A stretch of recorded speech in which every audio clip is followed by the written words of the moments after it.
So as you guys have seen over the last 2 days here at Infoshare, the amount of change, the amount of technology, the amount of excitement that has not only graced this stage, but graced multiple stages throughout the last 2 days, there's so much going on. There's so many things that are out there for us to do, and I know that it can be overwhelming. And throughout this presentation, my focus is to inspire you to be creative with the limitations that we are presented, and really look at change in an all-new light. So my name is Brian Fanzo. I introduce myself as a change evangelist, and I'm very blessed. I get to travel the world, speak on a lot of different stages. Unlike Eric, I have 2 podcasts, but mine don't have. If you combine both of my podcasts, they have as many downloads as he has in 1 month. So I am also a podcaster. I get to travel the world. I have 3 daughters. And what my job is I help brands embrace digital change. If it's embracing artificial intelligence, understanding the power of Facebook Live, maybe creating a Snapchat campaign at the Super Bowl. But ultimately, what I want you to do throughout this presentation is I want you to have an open mind. I want you to have a perspective to understand what is out there for us. And so that's why I consider myself a change evangelist. And what I want you to look at and what I want you to think of, if the slides work, because this is a limitation. Uh-oh, here we go. So what I want you to think about in this world we're living in right now, and this is a real-time map. If you search, just Google internet in real time, the amount of things that we are presented with on a daily basis is already overwhelming. And I talk about this a lot, but my grandfather, I grew up in Pittsburgh, Pennsylvania, and if you guys haven't realized already, I'm American. I think that was pretty clear. But I grew up in Pittsburgh, Pennsylvania, and my grandfather always told me that he got his news from 3 sources. He got his news from the newspaper, from one of the 3 TV channels that he had, and then whenever he hung out at the pub.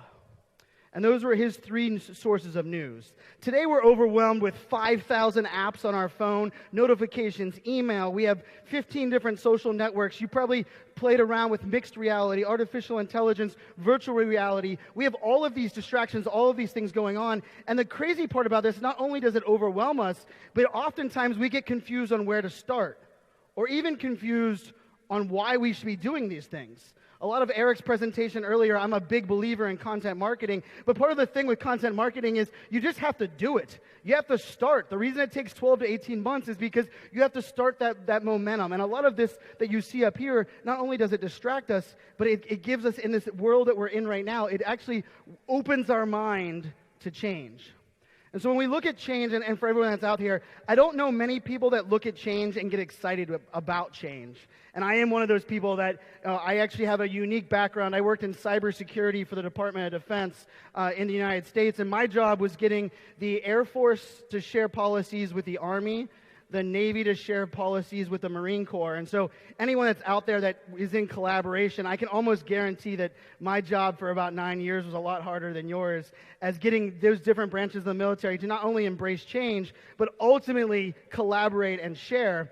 And I think when we look at change, oftentimes we approach change the wrong way. Change isn't the result of bad decisions. Rather, change is the result of all of the decisions you've made up to this moment that allow you to present something new. And so what I want to take you down this path, and thanks to Mark Zuckerberg recently at the Facebook announcement, is not only has Mark been under, he's had to do a lot of questioning. I know he was in Europe just this week. But if you looked at things, a lot of the announcements that Mark put out there were exciting, but they were also overwhelming. We had things like virtual reality, which, okay, is exciting and fun, but how does that fit into my marketing? How does that fit into my business? We have things like artificial intelligence, deep learning. We talk about the power of robots, Internet of Things. These are all things that are rolling out, and I kind of have a phrase that I call, in Zuck we trust. Because if Zuck and Facebook's rolling it out, there's a reason for it. There's a value for it. And then not only on top of that, we decided, okay, artificial intelligence, deep learning, all of these things that we have that are out there today, what else can we possibly add to the mix? And that mix also includes a dating app. So for those of us that were not already overwhelmed with social media and marketing and Facebook and everything out there, we now throw Facebook and added a dating app. And for a lot of us, we're overwhelmed by all of this bleeding edge technology. I think a lot of you that are here at Infoshare, just walking around that room over there, there's so much excitement, so many different things that we can get our hands on. But at the same time, we're still trying to figure out how we spend time doing email marketing and running our business. And for a lot of you in this room, I think you're probably like me, the idea of marketing seems like it's a burden.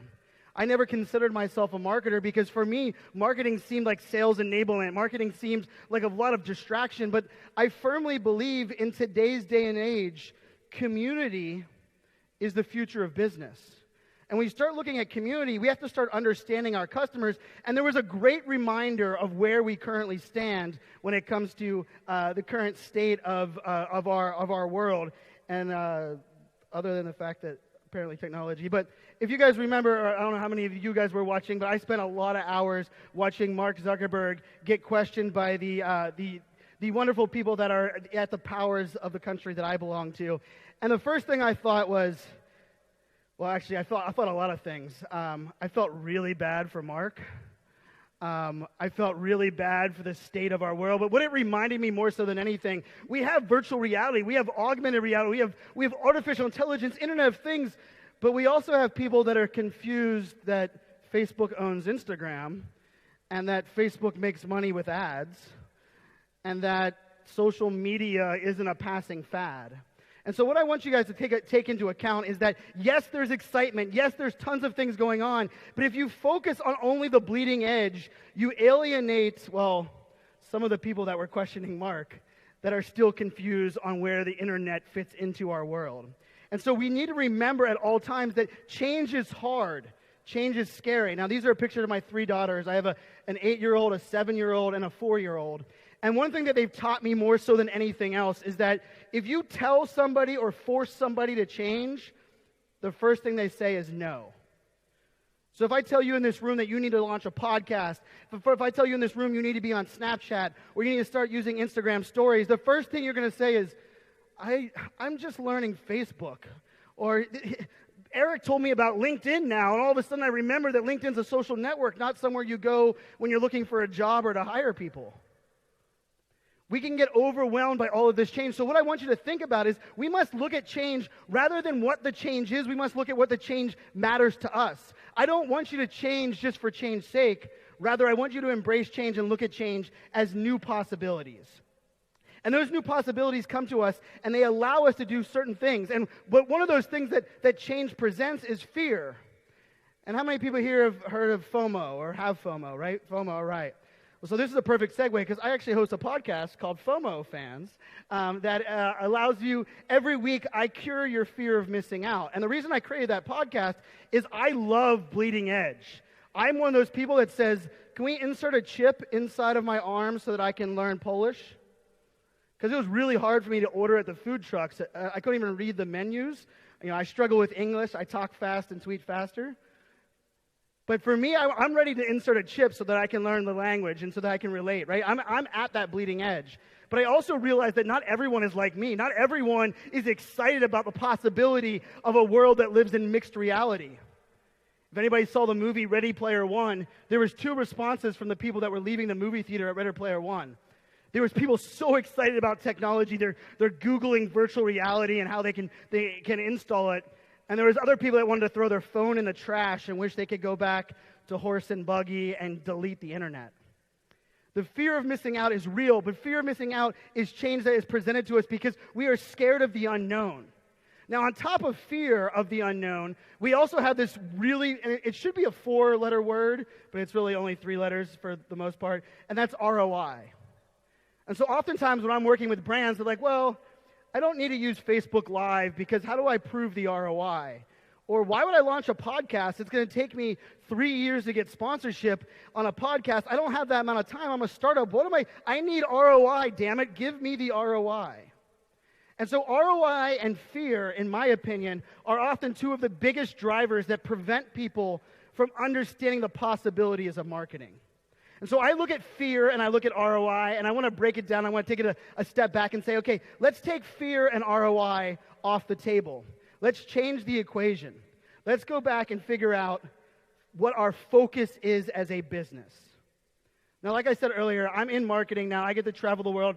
Poland is actually my 73rd country that I've ever visited, which is pretty cool. I'll be going to Scotland in 2 weeks, which will be my 74th. And so if anyone else is coming from a really remote, random country, I'm 36 years old. My goal is to reach 100 countries by the time I turn 40, so you can come find me afterwards. But one of the things that I love to work with and love to travel the world is that when I talk to entrepreneurs, I was in Newcastle, UK last week at Newcastle Startup Week, and one of the most exciting things for me is that if you own your own business, if you're working in a business, if you're spending time in this room right now, you're passionate about something. You care about what you're doing. And for me, it's really easy to work with you to tell your story, to embrace and be creative with your limitations. The hard ones are with my clients, like IBM and Dell and Samsung and the Super Bowl, because I have to work with some really big brands and figure out how to make them sexy and cool and passionate.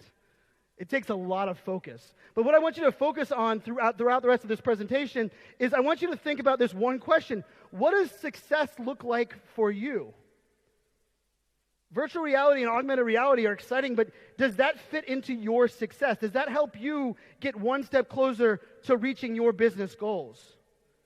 In this world right now where we're distracted with technology, we're distracted with marketing, we're distracted with so many opportunities, chasing the shiny object or just jumping on the new trend because we have FOMO no longer is a viable excuse. So I want everyone in this room right now, what does success for your business look like today? And then let's backwards in to, oops, I went one too quick. Then let's backwards in to really what is next. And that is, how do we measure success? One of the things I work with, I've had a lot of brands that come to me and say, Brian, let's help me build a strategy for Snapchat.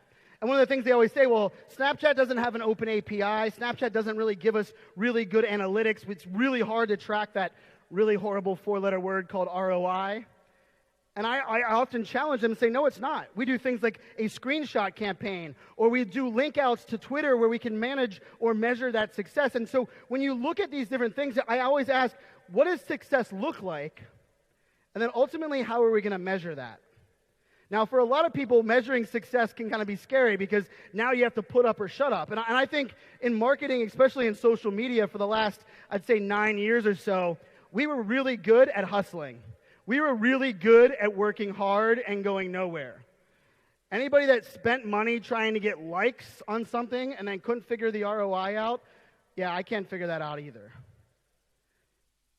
For the longest time, and I say for the last 9 years, we've been using social media, digital websites to distance ourselves from our customers and our clients. And why? Because we just decided to work hard, not work smart. And I challenge you today that because hustling is easy, that is not an excuse just to hustle, because anybody can work hard. Anybody can deploy virtual reality. Anybody can launch Facebook Live. Anybody can create a Snapchat account. Anybody can launch a podcast. But does that help you reach success in your business? Does that help you get one step closer to what you want to do? Because working smart is really freaking hard. Now, it took me 4 years as an entrepreneur to figure that one out. Because I just figured, hey, I'm an entrepreneur, and I don't want to work for the man or the woman. And so I don't want to work 40 hours for somebody else. I want to work 60 hours for myself. That's the worst statement I've ever heard. I want to work for myself so I can work 30 hours in my home office and spend more time with my daughters and traveling the world. And so when you look at these different things that are out there, I want you to focus on keeping things simple. Or what I like to say, KISS, right? Keep it simple, stupid. If you're looking at new technology, if you're looking at launching a website, if you're looking at different social media, I want you to simplify the equation. And remember, ask yourself that question. What does success look like? Now, the other piece of this is that we oftentimes want to control the results. We want to control where the traffic's coming from. We want to control how technology makes us feel. But here's the thing. Control is an illusion. We have no control. And here's the crazy part. Did anyone predict that Facebook was going to add a dating app? I know a lot of the dating companies, like the Tinders, that all of a sudden took a massive plummet on the stock market the day that announcement came out. They didn't predict that Facebook, the big gorilla, was going to throw their name into the hat. They can't control what others are doing. But what you can do is you can focus on your own individual success. You can focus on your own individual path to measuring that success. What I want you to take away from this presentation is do not let technology dictate how you measure that success. If your success in your business is creating relationships, building rapport, and starting conversations, don't do a Facebook ad that just gets you more profile views and likes on Facebook. I'm a big believer in live video. If you're on Facebook Live, YouTube Live, Twitch, Periscope, I've done over 2,300 live videos myself individually in the last 2 years. And to me, live video is powerful because it helps me get to my goal. And my goal is more stages like this. Yes, I could create a blog and do a lot of blogging. I don't even have a book out at the moment because the book to me is the hard part. The book to me is something that is a limitation. So I don't want to let something else dictate how I measure success, dictate my path or my journey. And then beyond the technology or beyond letting this technology dictate where you're going, I want you to think one other thing. And other than the fact that we don't want to let technology dictate our presentations, because I got you. The only thing you can guarantee with technology is that something goes wrong. And so what I want you to look at, and this is a pretty good Robert Frost quote, is that when we're looking at change, and throughout the rest of this day here at this presentation, I want you to look at this quote. And it's simply, which path are you going to choose? Right now in this crazy world, if everyone is jumping on virtual reality or augmented reality, or everyone all of a sudden has decided to launch a podcast, I recommend launching a video or writing more blogs. I'm a big believer, if everyone is zigging, I want to zag. But that is a scary path, and your job is to decide, do you want to chase the path less taken, or do you want to follow the trends of everyone else? These two roads are where we're at in this journey, especially when it comes to technology. And I want you to think about this as we move forward. Now, for those in this room, you might be like, okay, well, I listened to Eric's presentation, and I heard the presentation before that about working from home, and I'm like, oh my God, where's the start button? Where do I start? How do I begin? And here's the thing. Sitting here in this room, you're going to have lots of ideas. You're going to have lots of wonderful ways that you can take this technology. And this afternoon, I'm doing a 3-hour workshop on this simple concept. And it's simple, yet I'm doing a 3-hour workshop, so take that into the thought process here. But to get started, I want you to start today. I want you to look at technology. I want you to look at all of the options that are available to us. And rather than looking for the start key, I want you to prepare yourself to zig or zag when everyone's doing the opposite. I want you to look at this opportunity that you have today. You're going to learn a ton of information. There's a lot of things that you guys are going to be presented throughout the rest of today. You've already been presented over the last day and a half, and you're going to be excited about the opportunity. You're going to be excited about what that's going to bring to you. But here's the thing. You don't need permission to take action. I'm giving you permission right now. What you take, what you write down, what pictures you take, you don't need permission to take action. What my one call to action for you in this room is I want you to press the damn button. I don't care if it's launching a podcast. I don't care if it's under email marketing. I don't care if it's learning more about mixed reality, virtual reality. Maybe it's sitting in the artificial intelligence talks and understanding the difference between deep learning and artificial intelligence. I don't care what it is, but what I want you to do is I want you to look at all of these possibilities. I want you to ask yourself, what does success look like? And then ultimately, I want you to press the damn button. Because limitations inspire creativity. My name is Brian Fanzo. Thank you guys very much.